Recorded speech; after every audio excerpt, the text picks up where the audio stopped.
Your brain and your bones seem pretty separate, so what is going on here? Or what could be going on here?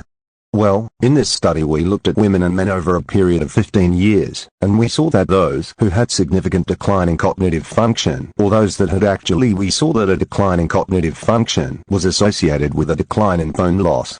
So the two conditions seemed to be happening at the same time. But more than that, once we adjusted for other things, such as the aging process itself and lifestyle factors, they were still significantly associated, whereas in men they also both declined over time, but once we adjusted for things, the association was no longer significant. It was there to some extent, but not in a significant way. So there does seem to be some link between the two conditions in women.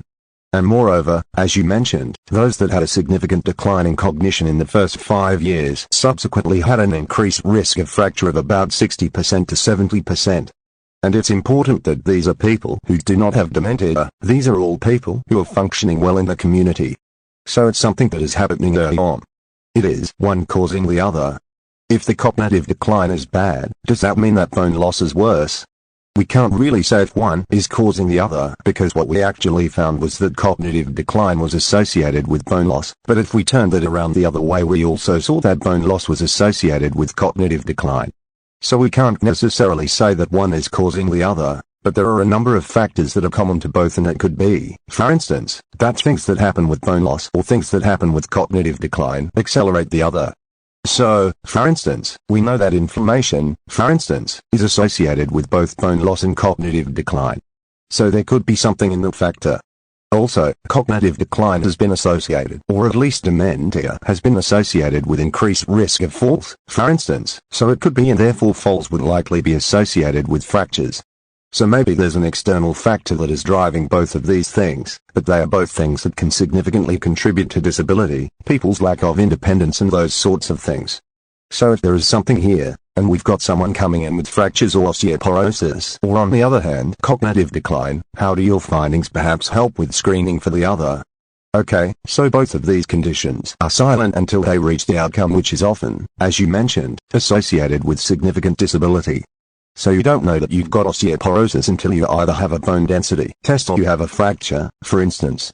And you may not notice, or other people may not notice, early cognitive decline.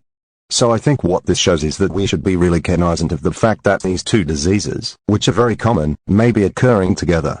And so if you've got someone, for instance, where there is cognitive decline or cognitive decline is noticed, that should prompt someone to think, hey, maybe we should look at their bones. Could they be at increased risk of fracture? And if their bone density is low, then do something about it, because certainly once you have a fracture, the outcomes are particularly bad. Are these two disciplines that are generally good at talking to each other to start with, the brain people and the bone people? Not necessarily. And, in fact, what tends to happen is that people tend to look after their own condition. So in fact with osteoporosis, for instance, we know that most people are not treated.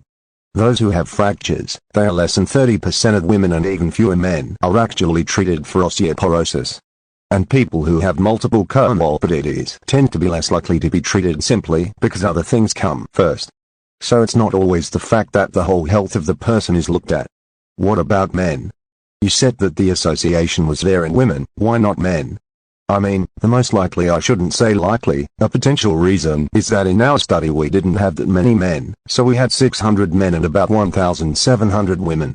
So although the association was there, it simply may be that we didn't have enough men to show an association that was significant, because they did seem to be linked in men. It's just that the association was not as significant. So that's certainly one factor.